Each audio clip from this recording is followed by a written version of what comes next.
Hello everyone friends. JSSC ANM की DV की process जो है वो चल रही है। तो अभी डीवी में हुआ क्या है मैं आप सभी को पहले बता दूं। देखो, मुझे तो लगा था कि इन्होंने जो 2 जून की डेट रखी थी, एक जो ब्लॉक डेट रखा जाता है जिसे ब्लॉक डेट कहा जाता है, इस डेट में क्या होता है कि कोई कैंडिडेट अगर नहीं दे पाए हैं अपनी डॉक्यूमेंट वेरिफिकेशन नहीं करवा पाए हैं तो उनके लिए एक ब्लॉक डेट रखा जाता है। बट यहाँ अभी सिचुएशन ये है कि हमने तो वहां तक सोचा भी नहीं था कि जेएसएससी ने ये जो ब्लॉक डेट है ये खुद के लिए रखा है। उनको पता है कि हमसे सही से प्रोसेस हो नहीं पाएगी, इसलिए ये ब्लॉक डेट अभी वही मैं सोचूं कि ये कैंडिडेट के लिए इतना बढ़िया वो कैसे सोचने लगे कि बिफोर हैंड वो पहले से बता दे कि अगर आप डीबी में इस डेट को नहीं आ पाते हो तो भी आपके लिए एक चांस दिया जाएगा। आज तक किसी ने स्टूडेंट के बेनिफिट्स के लिए नहीं सोचा है। अब स्ट्रिक्टली कहीं भी जो है ना वो स्ट्रिक्टली कहीं भी मेंशन कर दिया जाता है, अगर आप इस डेट में डीवी के लिए नहीं आए तो आपकी डीवी कैंसिल कर दी जाएगी, आपकी योग्यता रद्द कर दी जाएगी। बट अभी इस केस में ऐसा नहीं हो रहा है। इसके पीछे का कारण मैं आपको बता दूं तो पहले मैं आपको ये नोटिस है वो आपको बता देता हूँ, फिर इस पे सारे पॉइंट्स को भी हम आगे जो हो रहा है डीवी में उसके बाद जो होगा उन सारे पॉइंट्स पर भी हम डिस्कशन करेंगे। तो फर्स्ट ऑफ ऑल आप देखो तो झारखंड एएनएम प्रतियोगिता परीक्षा अंतर्गत 21/5 को निर्धारित प्रमाण पत्रों की जांच कार्यक्रम के प्रभाव के प्रथम पाली में तकनीकी कारणों से अभ्यर्थियों का बायोमेट्रिक सत्यापन नहीं हो पाया है। ठीक है, तकनीकी कारणों के कारण अभ्यर्थियों का बायोमेट्रिक सत्यापन नहीं कर पाए, तो ये तकनीकी कारण भी इन्हीं के द्वारा हुआ है। तो इतना मुझे ये नहीं समझ में आता कि आप कैसे वेंडर्स को आप रखते हो जो कभी वह क्वेश्चन नहीं ठीक से सप्लाई कर पाते हैं, जो वो कभी ठीक से आंसर की नहीं दे पाते हैं,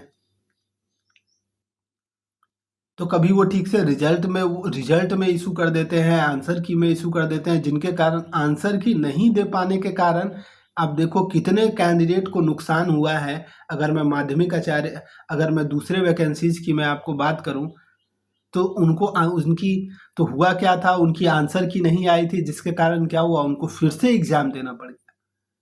तो ये तो सिचुएशन है इसमें। तो इनके देखो जो भी कैंडिडेट है जिनकी बायोमेट्रिक लेने में इशू होगी तो उनको दोबारा समय दिया जाएगा। ठीक है, यहाँ आप देख सकते हो वैसे विद्यार्थियों का बायोमेट्रिक सत्यापन 2/6 को पूर्वाह्न 10 बजे से 5 बजे तक आयोग के कार्यालय में लिया जाएगा। ठीक है, तो इसके लिए ही इन्होंने 2 तारीख का डेट जो है वो एडिशनल रखा था कि कोई भी इशू आएगी तो हम उसमें कवर कर लेंगे। अब इसमें भी अगर इशू आएगी तो फिर से ये डेट लेंगे। तो आप सभी को पता है, आप सभी ने डीवी की पूरी शेड्यूल देखी होगी। तो देखो अभी डीवी जो भी कैंडिडेट के कंडक्ट किए जा रहे हैं, आपको पता है अभी नंबर ऑफ कैंडिडेट्स जो है जिनको डीवी के लिए कॉल किया जा रहा है वो हायर है अभी। अब उसमें से फिर फाइनल मेरिट बनेगी। ठीक है, फाइनल मेरिट जो है वो बनेगी। अब फाइनल मेरिट देखो बनेगी कैसे, फाइनल मेरिट जो बनेगी वो आपकी डिस्ट्रिक्ट वाइज बनेगी। ठीक है, डिस्ट्रिक्ट वाइज फाइनल मेरिट बनेगी, सारे डिस्ट्रिक्ट में जितनी वैकेंसी है उसके हिसाब से बनेगी। आपके प्रेफरेंस में जिस तरह का प्रेफरेंस आपका रहेगा, जिस डिस्ट्रिक्ट को आप प्रेफर करोगे, ठीक, आप सभी को प्रेफरेंस डालना है उसमें, जिस डिस्ट्रिक्ट में आपकी प्रेफरेंस रहेगी उसी के अकॉर्डिंग आपको उसमें डाला जाएगा। फिर उसमें क्या देखा जाएगा कि आपके मार्क्स कितने बन रहे हैं। ओके, तो आप पहले तो सभी के द्वारा कहा जा रहा था कि जो फ्रेशर कैंडिडेट है जिनके पास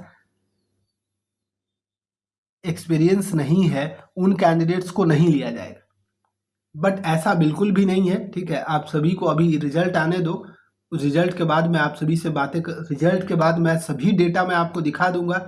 उन कैंडिडेट के जिनके पास एक्सपीरियंस नहीं है स्टिल वो क्लियर कर रहे हैं इसको, वो भी आपको फाइनल मेरिट में आते हुए दिखेंगे।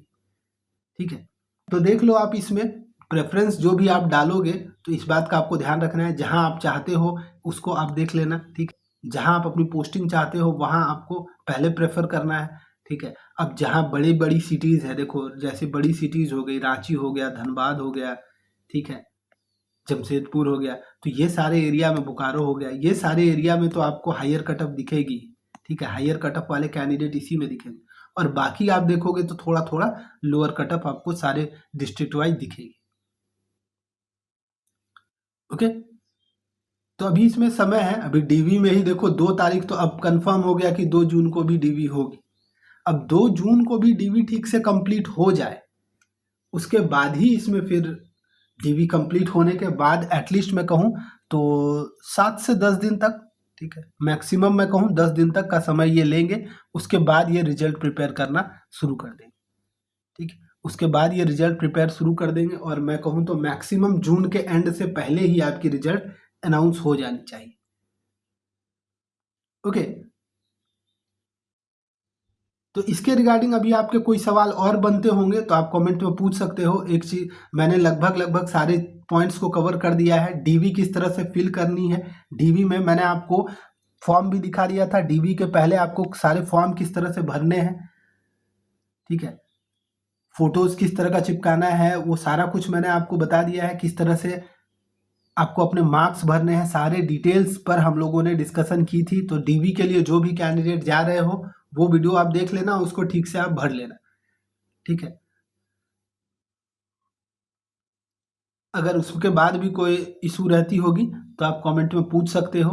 और इस पर आपको अभी भी कोई डाउट होगी, देखो कोई हड़बड़ाना नहीं आप, ठीक है। बायोमेट्रिक अगर आपकी नहीं होगी तो इसके लिए वो जिम्मेवार है, आप जिम्मेवार नहीं हो। कई बार लेकिन देखो ये बात भी आप ध्यान रखना, वहां आपको डराया भी जाएगा। बायोमेट्रिक नहीं होने से क्या होता है, वो अपनी कमी को छुपाने के लिए वो अभ्यर्थियों को पकड़ते हैं, वो कि आपकी बायोमेट्रिक नहीं हो रही, आप में इशू है, आपके डॉक्यूमेंट में इशू है, आपकी फिंगर में इशू है। ये सारा, ये सारे इश्यूज के ठीकरा आपके ऊपर मढ़ा जाएगा, बट आपको उससे डरना नहीं है। अगर जितने भी डीवी शेड्यूल्ड है उसमें कहीं भी इशू आएगी तो आपको 2 जून को कॉल किया जाएगा। तो घबराना, तो आपको घबराना बिल्कुल भी नहीं है। 2 जून को कोई इशू आती है तो उस पर फिर हम आगे डिस्कशन करेंगे, ठीक है। तो कोई भी सवाल है आपके तो आप कमेंट में पूछ सकते हो। मेरिट लिस्ट के लिए अभी डीवी हो जाने दो, डीवी की क्या रिपोर्ट आती है, कितने कैंडिडेट डीवी के लिए गए हैं, कितने कैंडिडेट डीवी में रिजेक्ट हुए हैं, कब काफ़ी कैंडिडेट होंगे, ओके। क्योंकि वहाँ फॉर्म फिलअप के टाइम में तो सभी एक्सपीरियंस पूरा पूरा बता देंगे, और वहाँ एक्सपीरियंस सर्टिफिकेट में मैंने आपको पहले ही कहा है, एक्सपीरियंस सर्टिफिकेट सिर्फ और सिर्फ झारखंड सरकार के द्वारा चलाए जाने वाले गवर्नमेंट हॉस्पिटल में ही आपकी होनी चाहिए, उसी की सर्टिफिकेट इसमें आपको वर्क करेगी। बाकी जो है एक्सपीरियंस आपकी कहीं की भी है वो वर्क नहीं करेगी। तो जो आप सोच रहे हो कि कहीं से भी सर्टिफिकेट ले आए और वो काउंट हो जाएंगे, तो ऐसा बिल्कुल भी नहीं होने वाला है, ओके। तो आई गेस आप सभी को क्लियर हो गया होगा। तो चैनल को सब्सक्राइब कर लेना, जो भी सवाल हो आप कमेंट में पूछ सकते हो। Thank you.